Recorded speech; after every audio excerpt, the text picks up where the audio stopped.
ជំរាបសួរបងប្អូនទាំងអស់គ្នាសូមស្វាគមន៍មកកាន់ Channel របស់ខ្ញុំថ្ងៃនេះខ្ញុំនឹងបង្ហាញពីរបៀបធ្វើសង្វាក់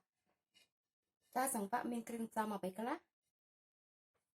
សង្វាក់មានខ្ញុំមានត្រី500ក្រាមបើបងប្អូនមានត្រីស្លាតនៅស្រុកខ្មែរបងប្អូនអាចប្រើត្រីស្លាតក៏បានដែរវាស្វិតល្អតែខ្ញុំអត់មានទេខ្ញុំប្រើសាច់ត្រីធម្មតាហើយនឹងមានខ្ទឹមមានអំបិល1ស្លាបព្រាកាហ្វេ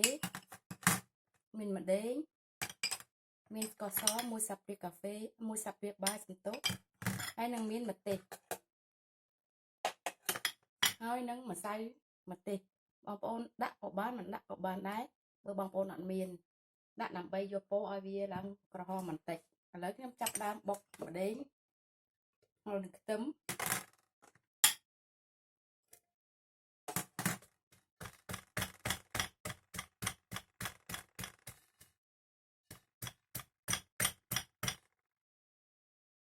ចាបន្ទាប់មកខ្ញុំដាក់អំបិល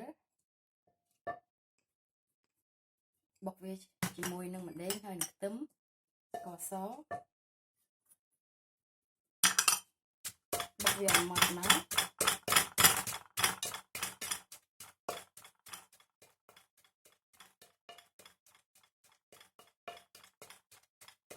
បន្ទាប់មកខ្ញុំដាក់សាច់ត្រីចូល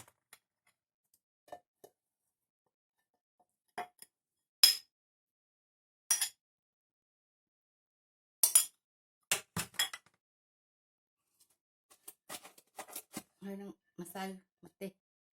បន្តិចមកដើម្បីឲ្យវាមានពណ៌ក្រហមម្សៅម្ទេសប្លោក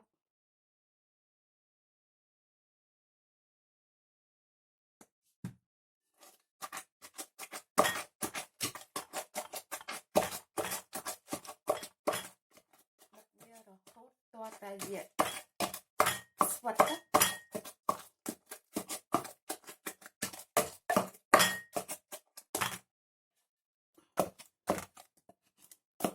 ចាចឹងវារហូតទាល់តែវាស្វិតបែបនេះតែវាជាប់នឹងក្បាលដកមកទៅរួច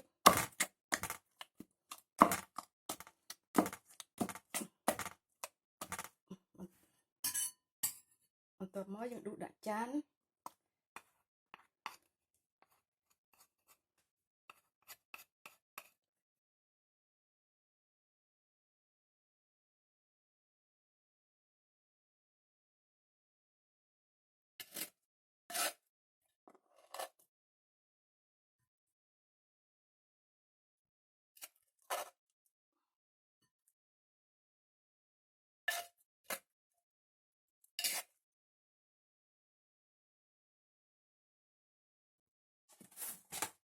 ចាស្វិតល្អណាស់បងប្អូនបន្ទាប់មកយើងត្រូវយកវាមកខ្ចប់ជាមួយនឹងស្លឹកចេក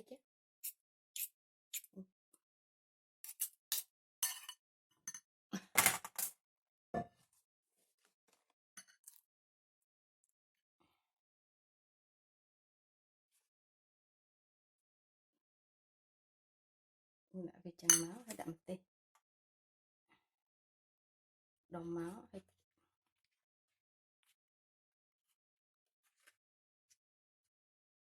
ចាប់វាទាញវាណែនមក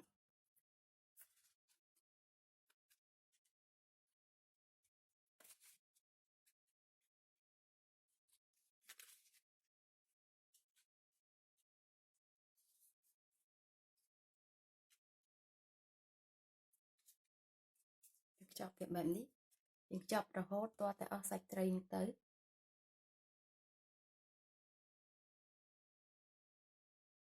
របស់ខ្ញុំបានខ្ចប់រួចហើយបងប្អូនខ្ញុំនឹងចងវាទុកមួយដុំកុំដុំចឹងមក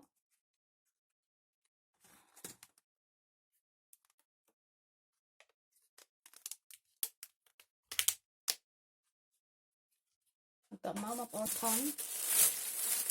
ចងអាចិតទុកចំនួន2ថ្ងៃចា2ថ្ងៃក្រោយនឹងជួបគ្នាទៀតខ្ញុំនឹងបង្ហាញរបៀបអាំងសង្វាក់ញ៉ាំជាមួយនឹងនំបញ្ចុក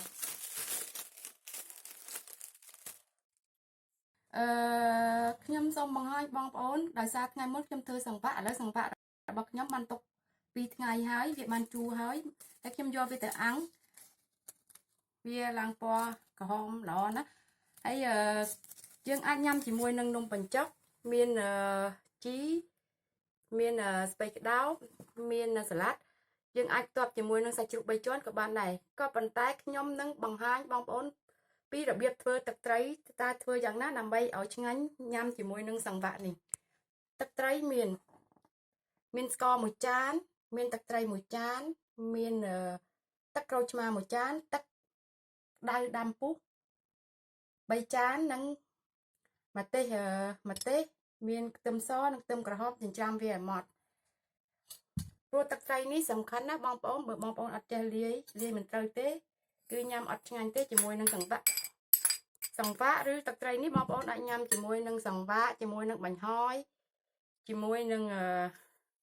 បញ្ឆាវយើងអាចញ៉ាំបានទាំងអស់តែបងប្អូនត្រូវវល់ដូចខ្ញុំអញ្ចឹងបានទឹកត្រីរបស់បងប្អូនវាល្មមវាមិនសាបវាមិនប្រៃបើបងប្អូនធ្វើអត់វល់ទេវាម្ដងសាបម្ដងប្រៃម្ដងជូរបន្ទាប់មកយើងដាក់ទឹកក្រូចឆ្មាបងប្អូនអាចលាយជាមួយនឹងទឹកខ្មេះក៏បានដែរទឹកខ្មេះទុកបានយូរបើទឹកក្រូចឆ្មាទុកវាមិនបានយូរទេត្រូវតែដាក់ក្នុងទូទឹកកកឲ្យញ៉ាំឲ្យលឿនបន្តិចវាឆាប់ផ្អូមបន្ទាប់មកខ្ញុំដាក់ទឹកឆ្អិនចំនួន3ចាន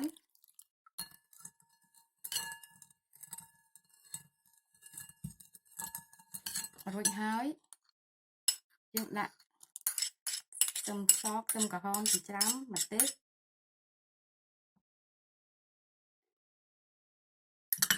រួចជាការស្រេចឥ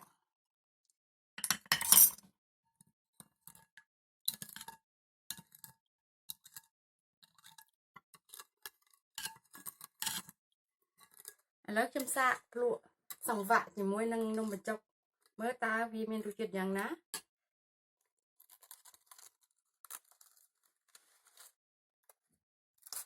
ខ្ញុំបកមើលមួយសាច់វាក្រហមល្អណាស់បងប្អូនខ្ញុំដាក់ជីអង្ការបន្តិចមកជីម្រងបន្តិចមក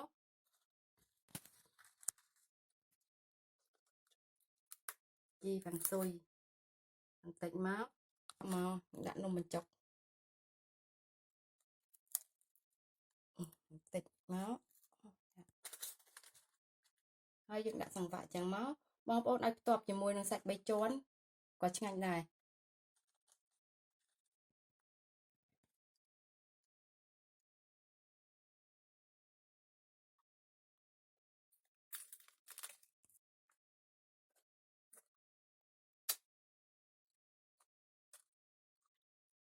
ឆ្ងាញ់ណាស់បងប្អូនសាកទៅញ៉ាំជាមួយនឹងក្រុមគ្រួសារទៅពិតជាមិនខុសបំណងទេ